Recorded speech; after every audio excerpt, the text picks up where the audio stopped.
You're listening to Bigfoot Society, and I'm Jeremiah Byron. Tonight's story isn't from a hiker or a camper. It's from a man who spent decades hunting and fishing in the wildest corners of West Virginia.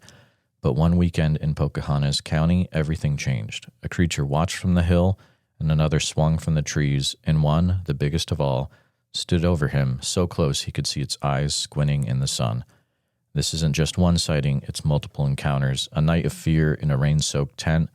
In the eerie moment, he realized he wasn't even in control of his own legs. This is the story of Mountain Man, an Ohio girl, and the night Sasquatch came to their camp. So stay with us. All right, Bigfoot Society, I've got the privilege of talking to a few individuals today from the great state of West Virginia, where this incident happened. And we have Ohio girl and Mountain Man with us today. They're involved with hunting, camping, fishing, all the good stuff outdoors. Out there in the great state of West Virginia. So welcome to both of you. How are you guys doing today? Doing fine. How about yourself? Thank you.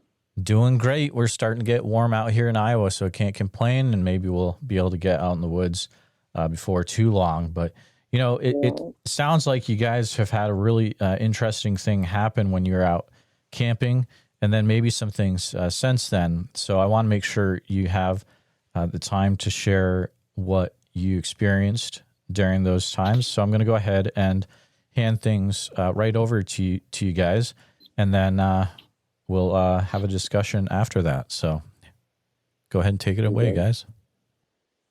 I didn't fish those mountains down there all my life, and never have I ever seen or heard anything that I couldn't explain. And in 2018, I took my girlfriend camping up in Pocahontas County, just outside of Durban in the Little River Cooperative.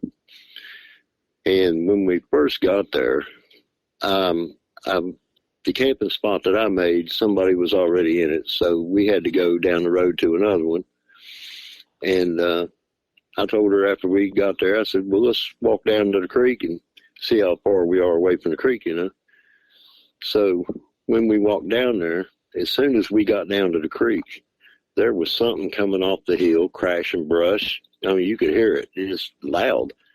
And she likes bears, so I told her, I said, hey, you might get your chance, because that ain't no deer. Well, as we were standing there, it stopped. And I looked back in the brush where it stopped, and I could see a silhouette of what looked like a human.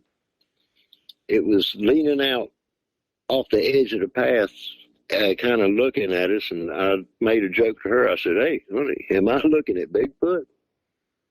So we went on up, set up camp and everything, and when it started getting dark, we had dinner and everything, and right when I lit the fire, standing in front of my fire pit that was there, about 8 feet away from the fire pit, I hear this whistle.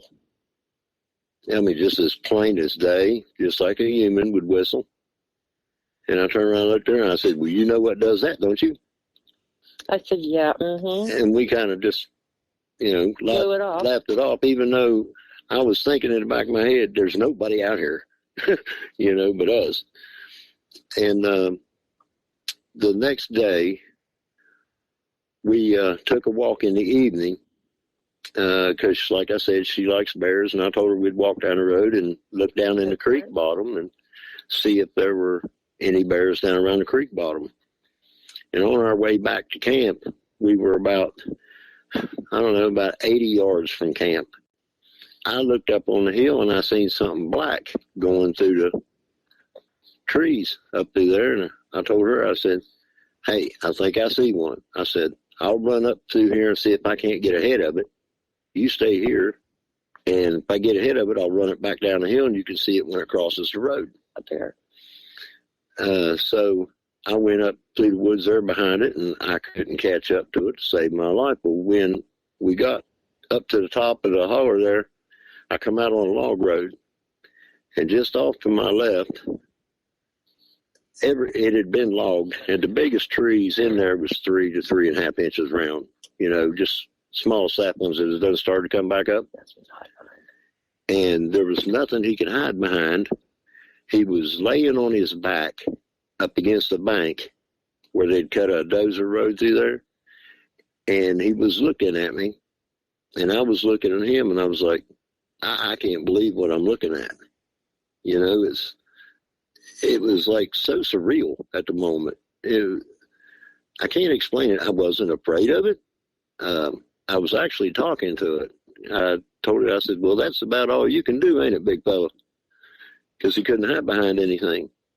And as I was talking to him, I hear a whistle come from my right.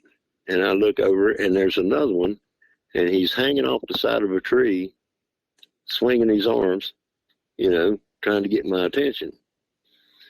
Well, I thought, okay, he's trying to get my attention so that one can get away. Because I had him pretty much pinned down. If he'd have moved, you know. But while I was looking at the one on the right, that one got up, and it blowed my mind. I was talking to the one on the right, and I went to look back at the one on the left, and I leaned out to look around what I thought was a tree to look at him, and then I realized that was fur and not bark. He had done walked right up on me and was standing looking straight down on me. I looked up, and for the first time in my life, my knees wanted to give out on me. I mean, I was going down. And then all of a sudden, it's a weird feeling because it's like I had no control over what my body wanted to do. My body wanted to leave. You know, I just turned and took off walking. And I had no control over that. It was so weird because I was looking back saying, nah, I want to stay and look, you know. But my legs were not stopping. So when I got down to the bottom of the holler, back down onto the road, she had already got tired of me because I hadn't come back yet. And she walked on over to camp. Well, I got my firewood together there that I'd picked up on the way down the hill and drug it over to camp. And I told her, I said, you want to see Bigfoot? Come here and I'll show him to you. I said, yes, sure, okay. So as we walked over there, I watched, because he was standing at the bottom of the hill. I hadn't come down on the road yet, but he was down against the road, you know, watching me go across there. And I literally watched him in about 10 steps cover about 40 yards. And he went over and got in between 4 big wild cherry trees, about 30 foot off the road. So I told my girlfriend, I said, you walk down the road, and I'll tell you when to stop. I said, get your camera ready. I'm going to step up on the bank and see if I can't get him to move. Well, she got down there, and when I stepped up on that bank, he went to leave out from in between the trees. And I snapped the picture and said, oh, my gosh, he moved. Yeah, she took off running. Well, that night, right at dark, we were getting in the tent because it started to rain. And all of a sudden, you hear these 2 footfalls right at our head. And then I heard one out in front of the tent walking in the gravel. And I heard one over in my kitchen area that I had set up. It was fascinated with my percolator coffee pot. It would pick it up, and it would rattle, and it'd set it back down. They did it about 5 or 6 times. They stayed right there at our tent. I mean, every now and then, the one out in front of the tent would walk away. I'd hear him walk off, and then he'd come back. Well, I can't get no sleep because I know what's out there. I didn't know what they had planned, had no clue. All I know is I had this girl, you know, I just had met her and done brought her camping in the mountains, and if something happened to her, well, they're going to look at me. And I just couldn't get any rest, so I sat up all night. I would holler at them, you know, like to scold them, like go away, and then I would just talk to them. And then I'd holler at them again, and then I'd talk to them. I thought the biggest one was just going to grab the middle of our tent and drag us off. anyhow, they kept hanging around, and I heard some coon dogs off, like in the next holler over. And there's one thing I know about coon dogs. If they think you have something treed, they're coming. And I mean, they're coming fast. So I tried my best to sound like a hound dog had something treed. And they started coming. And when they come up the holler right there on the creek behind our tent, I heard the car coming out the road. I guess it was their handlers followed them on the road. And as soon as they started to come up behind the tent, there was three of them there. They took off. And I guess the guys in the car seen them, because they jumped out of the car and just let the car roll. And they hit a big old rock right there in front of where we were camped and stopped. And those dogs were all over our tent. She was scared they were going to rob us, and I told her, there ain't no. They seen them too. They took off up in the woods looking for them. I don't think they found them, because they come back down a few minutes later and got in their car and left. The dogs were still running them, though. And when the next morning, I told my girlfriend, I said, let me have some coffee, and we're going to pack up, and we're going to get out of here, because I can't do another night like that. I was afraid, because he's the type of man that would have stayed normally, but luckily we didn't. Yeah, so I mean, if you have any questions, I'll be more than glad to answer them. Yeah. Oh, what about Ellen? Oh, and there is one thing I would like to note. I've heard a lot of Bigfoot stories, because, well, now that I've seen one, the subject fascinates me. When he come across the road when it got dark to come over to our area where we were at, when he crossed the road, all I could see was like a black fog. It looked like a cloud just hovering off the ground about 2 foot coming across the road. And when he got over to the edge of the road, there was a big poplar tree there. He materialized again right there, put his hand up on the tree and stepped down in this big old ditch. And started making his way over toward where we were. And I saw him. And I didn't think too much about it, really. Like I said, it was so. It's like I wasn't afraid of them at all. A little worried, being they were there at my tent, but them just being around didn't bother me. I was talking to them and motioning to them, friend, come on over and sit down and we'll talk. I mean, it really messed me up, because, like I said, when I first seen him up on the hill, I wanted to almost pass out. But after that, I didn't care to see him. I just didn't want him around my tent at night, But, And then last year. but there's nothing that I could have done about that. Now it seems like ever since I've saw him, I see him everywhere I go. And I can pick them out too, man. It's like where I never seen them before. I'd like to see one hide from me now, because I know what I'm looking for, and if he's around, I want to know. We were down here at a campground last year. In Ohio. Yeah, here in Ohio. And there was only like 4 people in this whole big campground, and we were one of them. When it got dark, I bought this big old flashlight because I wanted to be able to see. I took a walk up through the campground and looked across the creek, and there was 2 hiding in this tree that forked off in like 3 different trees. I went back and got her and told her to come here and tell me if I'm seeing what I'm seeing. And yes, he was. And sure enough, you can see their eyeshine and everything.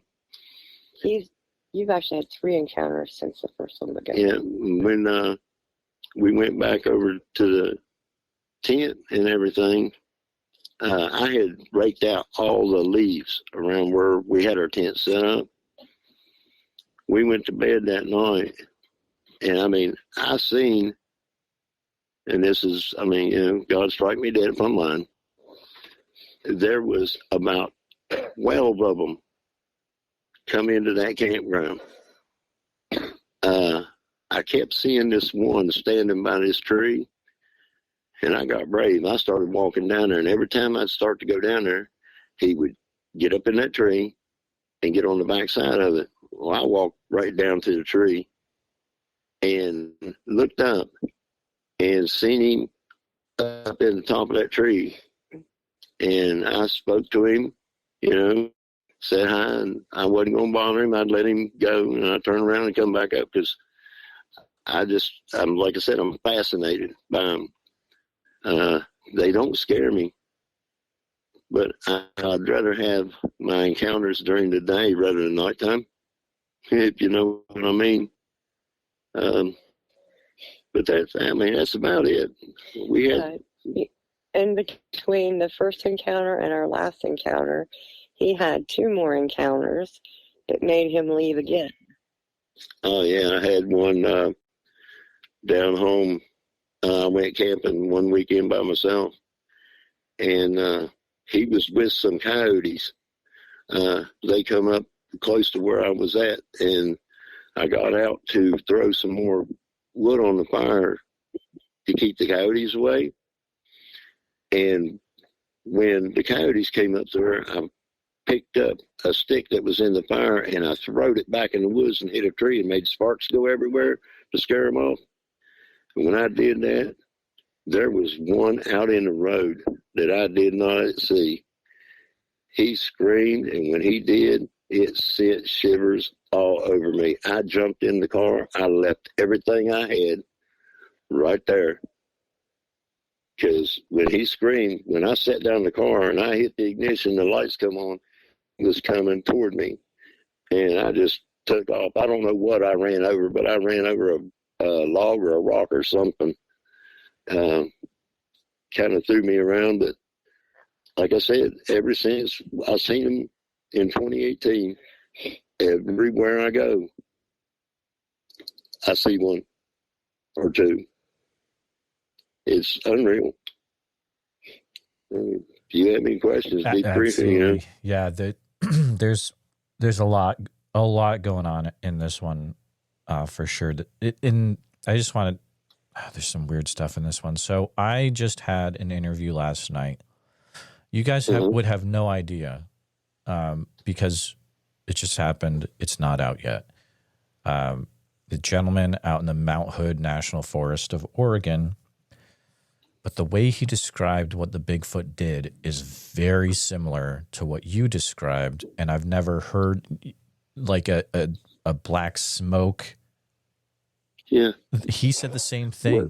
He said it had black smoke coming off of him, and was as he was hovering over the creek. It's very, very, very strange. So I don't know if this is something coming out of nowhere or what, but yeah, I definitely have some questions for you guys. So you're up on top of the holler, and the trees are around you. They're not very big trees, and you see the one laying down on the ground. Is it laying flat on the ground, or is it kind of like laying against the side of a hill? Or he's laying flat on he was laying flat on his back, arched up the side of that bank a little bit, and there was a big rock and a maple tree coming out of the side of that bank right at the top, and he was laying with his head behind that tree, looking between that tree and that rock at me.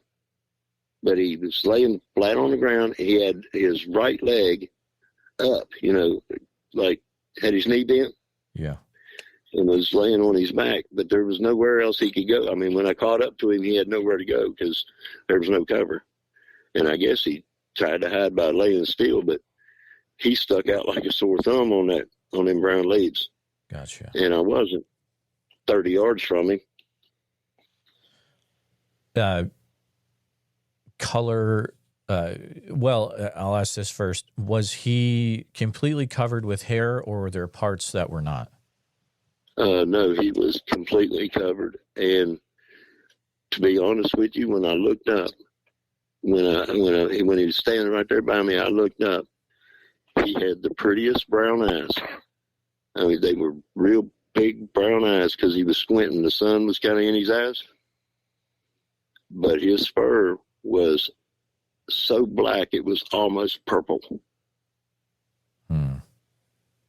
Interesting. If you've ever seen like a black chow, you know how purple they look? That's what he looked like. Okay. But he was jet black. All of them were. Did he have any whites to his eyes at all? I didn't see any. They were, because like I said, he was squinting, and I seen the brown iris, you know. His pupil was about the size of a marble. I mean, his eyes, I'd say, were the size of a tennis ball. He was between 10 and a half to 11 foot tall. Gotcha. The biggest one was. The other one that I saw was probably right at 9 foot. And I never saw the third one, the one that kept messing with my coffee pot. I think it was the female, though. Yeah, I think it was a female because the one that was standing in front of the tent, he like started rubbing his finger on the tent, you know, and I heard this slight little noise. It was like a little, but it sounded female to me. It wasn't a low pitch. It was like a woman. And I looked at my girlfriend. I said, "Thank God, there's some common sense in the bunch." You know, maybe she wasn't. Yeah, she wasn't letting them do what they were going to do. And the picture that I got, we thought just one, but there is more than one in the picture, and a lot of people see more faces too. That is something I'm gonna definitely talk to you. We'll get there for sure. The on top of the holler though is such a really unique interaction. When you were on top of the holler and looking at the Bigfoot that's on the ground, did you get any emotion from its face at all?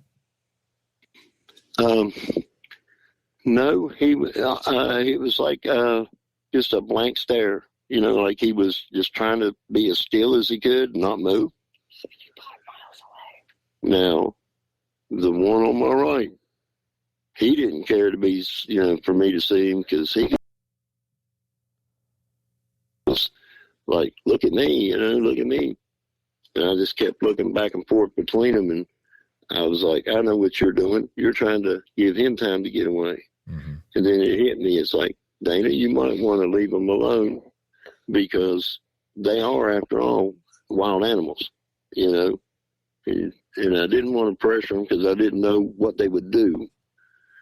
And when that one walked up on me, like I said, my knees just turned to rubber. I mean, I started going down, man. He was so big. He was about 5 foot across the shoulders. His calves were as big as telephone poles. I'm right at 6'1", I guess, and I was staring pretty much right at his genitals, but I didn't see any. If you know what I mean, I was looking about waist high at him. His hands were like the size of a baseball mitt, you know. It's the biggest thing I've ever seen on foot or on a hoof or anything. I mean, he was like super huge. I don't know how something that big could hide in the woods at all. Right. Did what you saw up there look more like a ape or more like a human type ancestor? Or? Looking at him, it didn't really look like like a gorilla. It looked like an old man. Yep. But like I said, he had the prettiest brown eyes. I mean, they were just as sparkly as they could be. He was beautiful.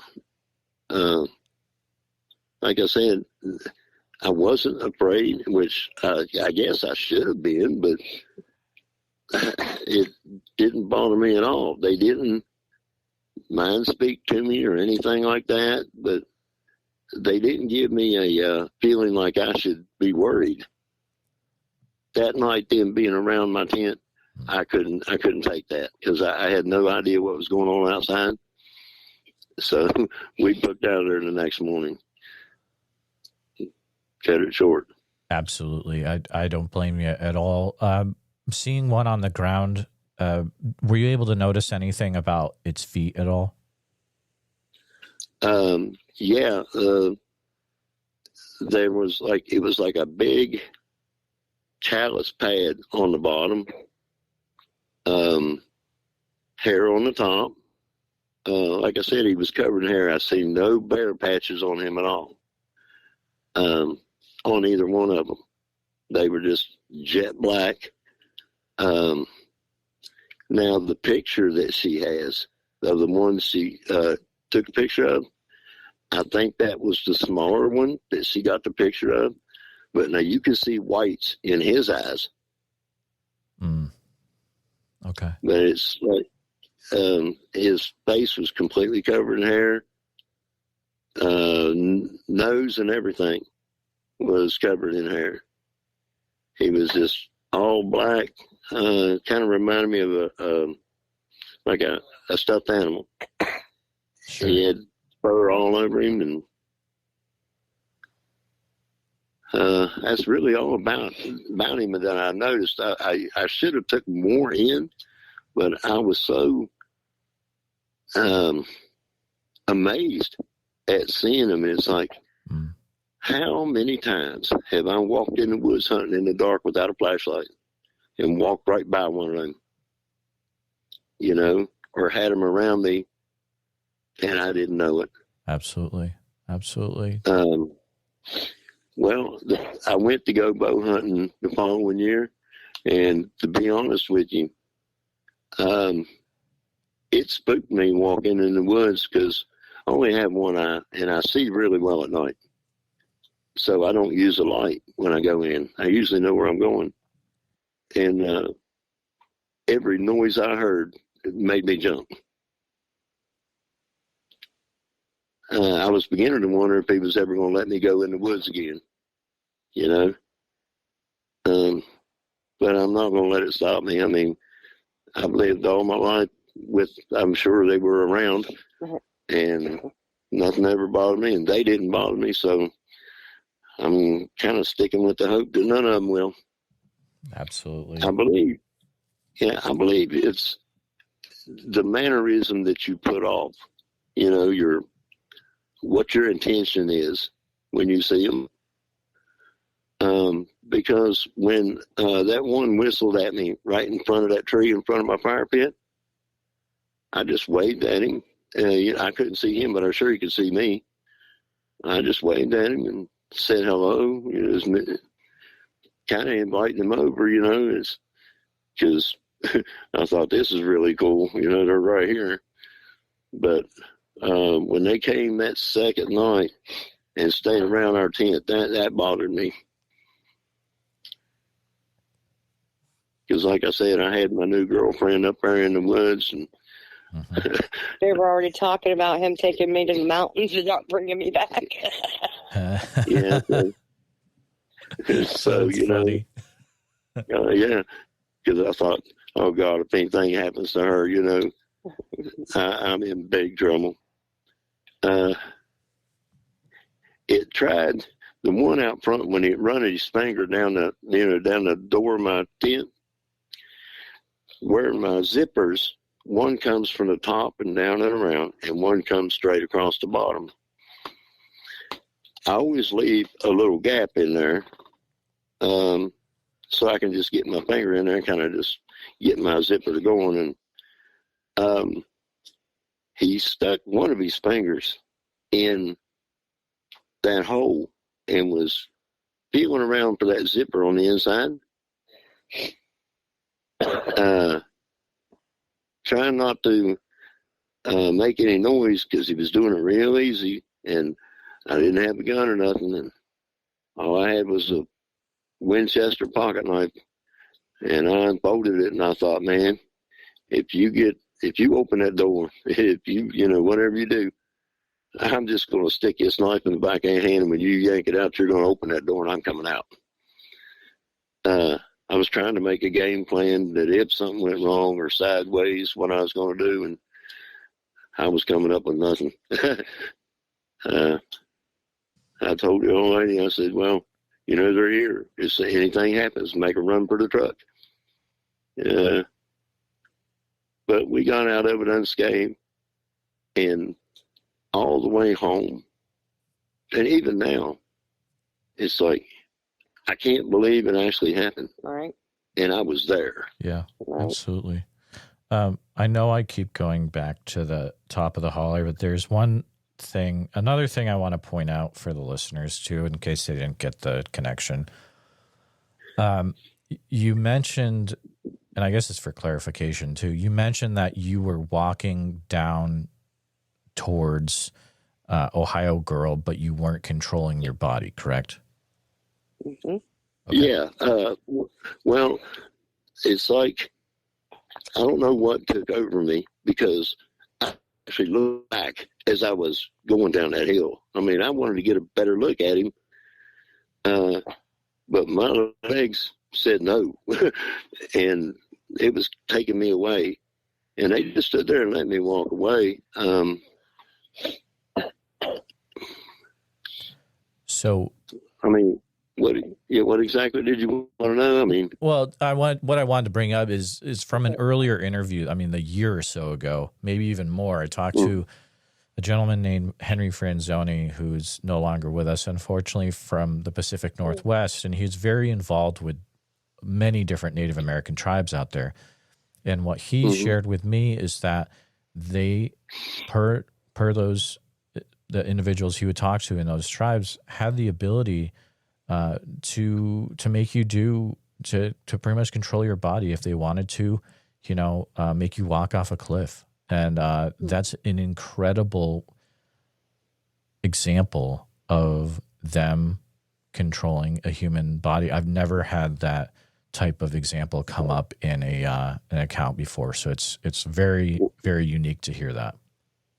Well, it was weird. It was like something else had control of my legs, and I wanted to stay, but my body, when my knees almost came out, the second I got them back, my body turned and took off walking. And it was confusing me, because I was like, you're not wanting to leave, how come you're moving, But it only lasted for like 50 yards, Once I got away from them and started down the hill, that went away, and I was on my own. But it was the weirdest sensation I'd ever felt in my life.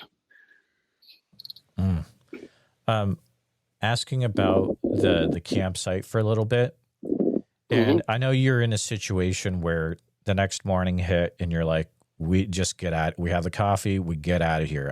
I'm done with this area. But did you happen to notice any like footprints on the ground or? Oh, absolutely. Because like I said, when I cleaned all the leaves out, I had a piece of cardboard with me, and I just used it to rake all the way down to the dirt. And when I stepped outside that next morning, after seeing them that night, I was hoping. And sure enough, when I stepped outside, there were footprints all over the place. They had walked over to my car, walked around my car, walked around the back of my tent, and one of them, you could tell, had walked over and stood right in front of my tent. I had no idea. I was laying in the tent awake, but I never heard anything. I finally went to sleep. But yeah, when I got up the next morning, there was footprints all over the place. I tried to take pictures of them with my camera, But the way the sun was coming in there early in the morning, they didn't really turn out. But you could see them as plain as day in that fresh dirt. How long would you say they were, approximately? The majority of them were, I'd say, 14 to 16. Now, there was one set of prints in there that was probably about 16 inches long, but my God, it was probably 10 inches wide. Wow. That's intense. Mountain Man, from what you saw, was there anything you noticed about them that the Bigfoot community always gets wrong in its depictions of it? Yeah.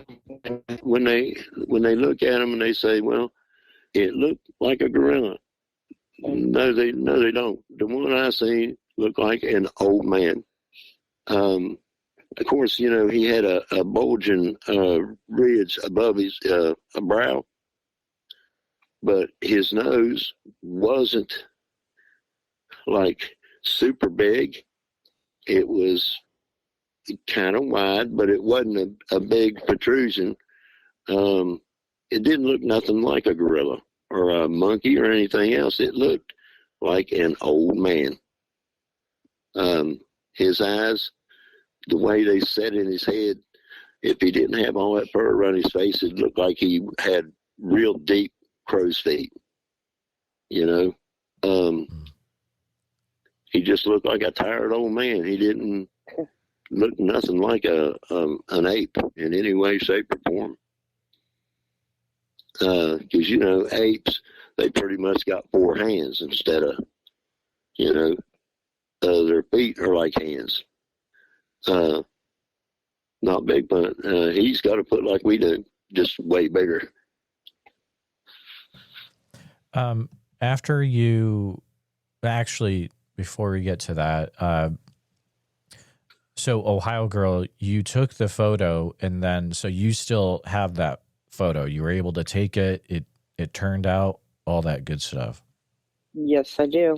Oh, wow. Yeah, well, I mean, we'd love to send it to you if you just tell us how.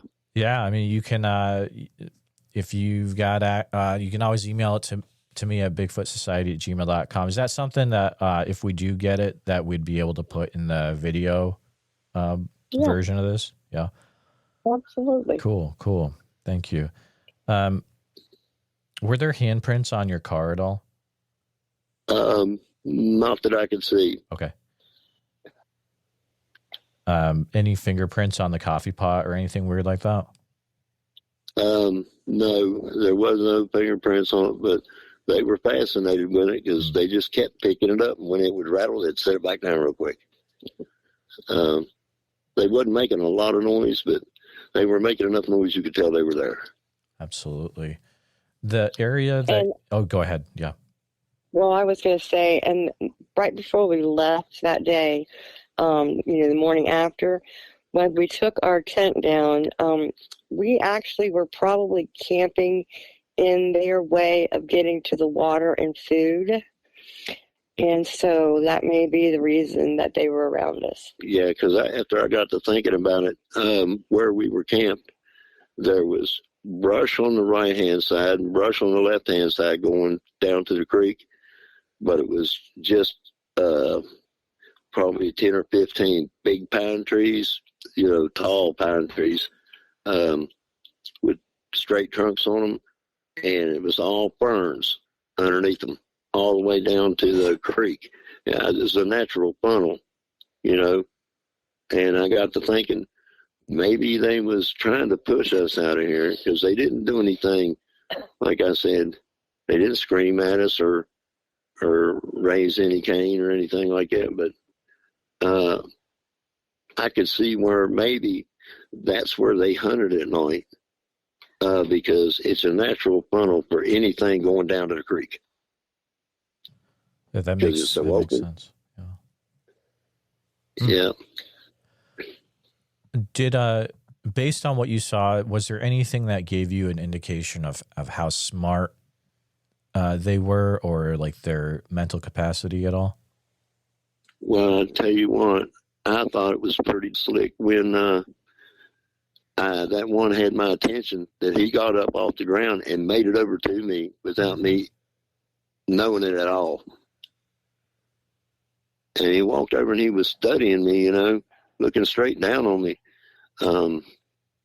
Yeah, there's intelligence in them eyes. I mean, I have no doubt that they could do probably anything they wanted to do. Absolutely. And you said it was so camouflaged that it was almost like a tree at that point? Yeah. Yeah, because it didn't dawn on me that there was nothing in my way when I was looking at him to begin with. And after I was looking at that one on the right, when I turned around, something was blocking my view, and I leaned forward to look around it. And that's when I realized there was no tree there. So I kind of paid more attention to it. And when I looked to my left just a little bit, I seen it was all burr, and that wasn't tree bark. And I just started looking at him from the bottom all the way up to the top, and his proportions were very scary. They were so big and defined. Like I said, his calves were as big as telephone poles. His upper legs were, I'd say, as big around as a 20-gallon drum. His biceps were like 5-gallon buckets. I mean, huge. I think his sheer size is what made my legs want to give out.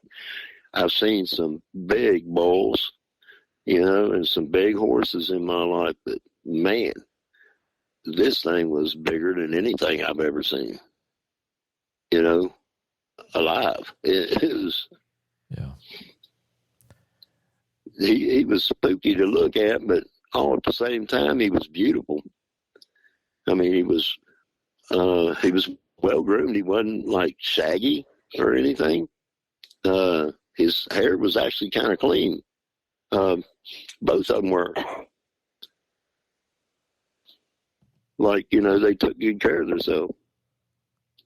Like they might have took a bath every day, Absolutely. I've always kind of wondered because that's the thing you hear a lot in interviews, is that they look like they're well groomed. And I wonder if it's a thing where there's other individuals in their community where they're grooming each other, or if it's something like they just do. Yeah, or they just take care of themselves. We'll never know that until we get to a certain point. I guess we'll never know unless somebody sees them doing it. Right, exactly.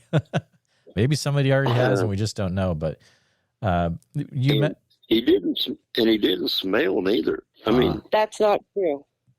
When we went to lay down that night when we first came, Mountain Man would take his shoes off, and he said, "Do my feet stink?"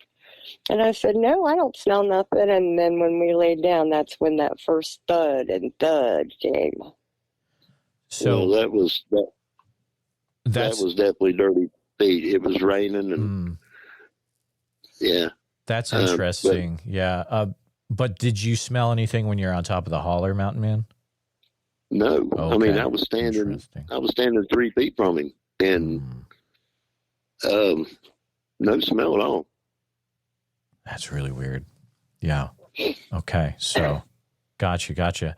When you were at that campground in Ohio, was that Eastern Ohio then? Are we Eastern Ohio? What? Are we Eastern Ohio? Are we Eastern Ohio? Yeah, we're just south of Columbus. Or just so I know some listeners are going to be curious, that you were at the campground in Ohio and you saw a few hiding in the tree. That was in the eastern side of the state? Yeah. Okay. Yep. Gotcha. Also, I was curious, you said when you were camping by yourself, you had seen Bigfoot with some coyotes. What kind of interactions were happening there when you saw that Bigfoot with coyotes? Apparently, because the coyotes come up, they were off the road probably 50 yards, following the road. And I was camped over beside the road, so they were coming like directly at me. The Bigfoot was in the road following them up the mountain there. I don't know why it screamed at me like it did. That literally terrified me. It was like standing in front of a train when it blew its whistle, or its horn. It was that loud. It like, I gotta say, it almost made me pee my pants. That scared me. It scared me so bad when I took off in the car. I wasn't worried about anything that was in front of me. I was just getting away from him because he started coming toward me like he looked kind of aggressive, and I was just like driving like NASCAR, man. I don't know what it was. I run over. Thank God I didn't mess the car up. Right. And I didn't let off the gas until I got off that mountain. You've mentioned, that you've had sightings at different times. Have they all had an old man type look to what you've seen, or have they been different, at different times? Well, just that big one looked like an old man. The other one, they kind of reminded me of like I said, a stuffed animal. They had fur all over them, and you couldn't really, and it was real slick on their face.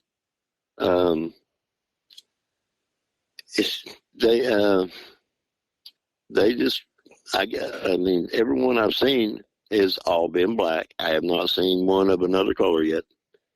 They've all been black. When we were in that campground, there was 3 of them standing at the campsite right next to us around a picnic table.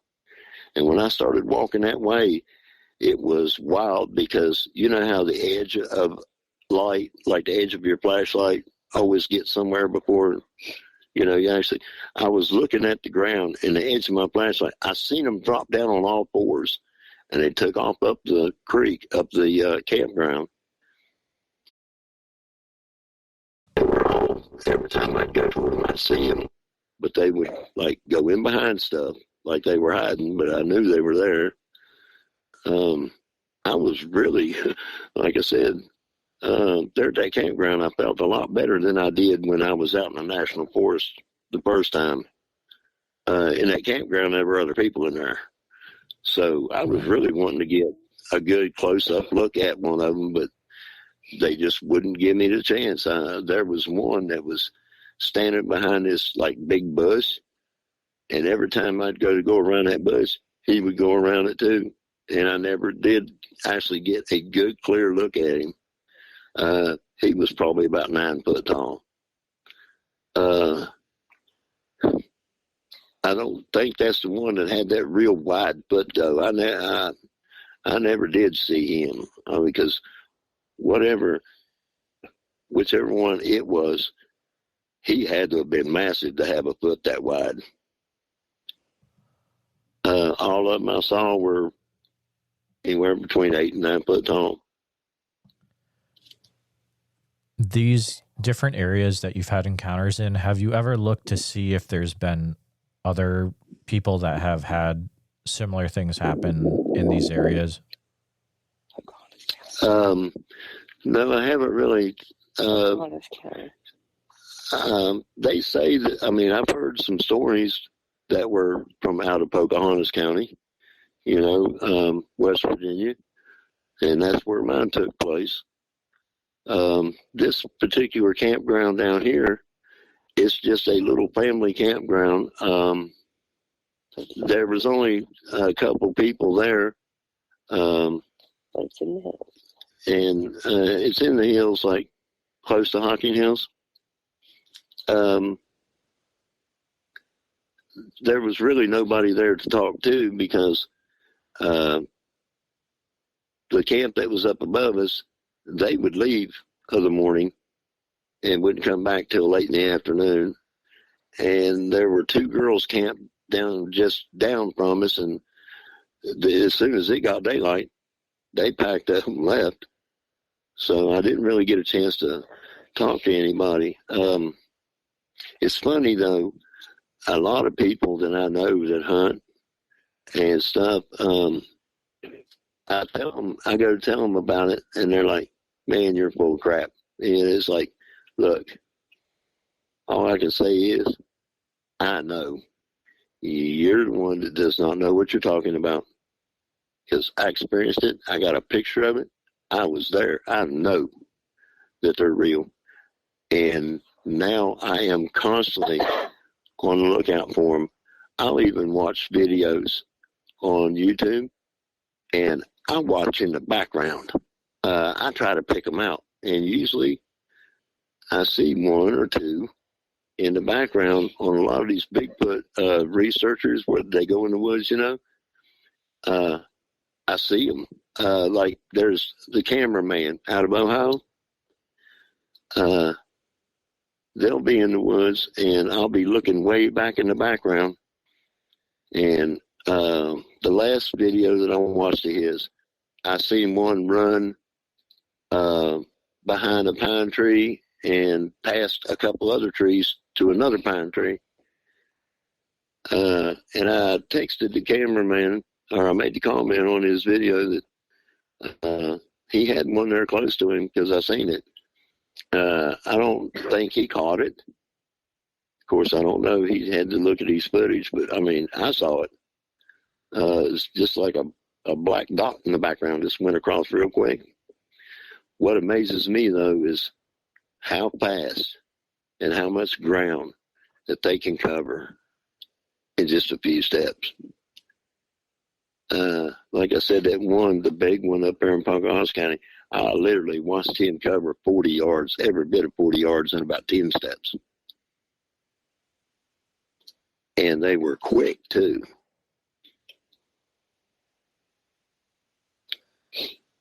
It's some wild stuff. Oh, man. That just blows my mind.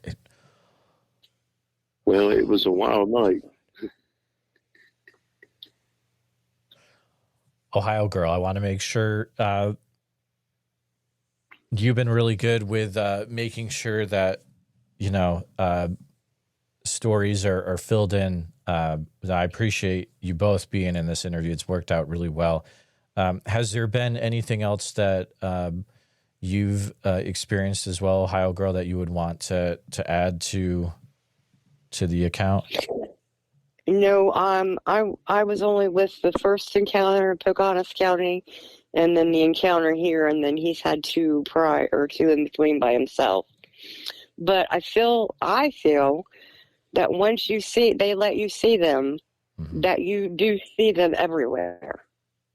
But I feel that they have to let you in, like it's just, After that, let's say the initial Pocahontas County one, mm-hmm.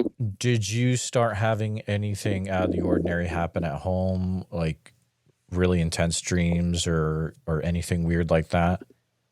No. Okay. Nothing like that.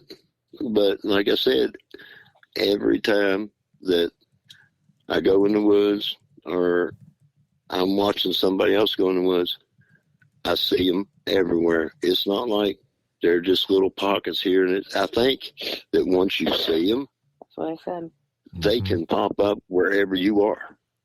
Absolutely. Because they can cloak. I don't know that's the only thing I can figure, because after all the years I'm hunting fish, how can I get so lucky as to see them everywhere now? I told him, I said, because you took me with you the first time. It wasn't for you at all. They came to see me. That's right. I have, advice for somebody. If you ever do encounter one, give it some space and give it some respect, and I believe you'll be all right. I wouldn't put off any thoughts like, oh, I got to get to my gun, because that may, the way as intense as they watch you, I think they can pretty much figure your intentions as you move and as you do things. I would never get aggressive with one, because if you do, you're going to lose. Absolutely. Yep. 100%. That's the end of the story, yeah.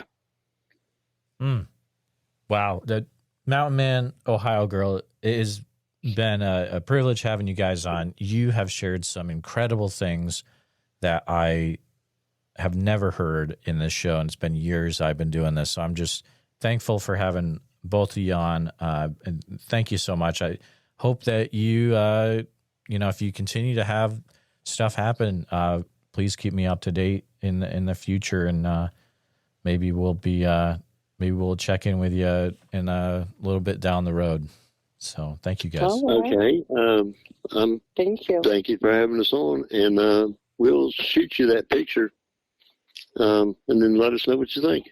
Absolutely. Well, have a great rest of your day, guys. I appreciate you. And you too. Thank you. And all your listeners, be careful out there, because it's hairy, man. That's right.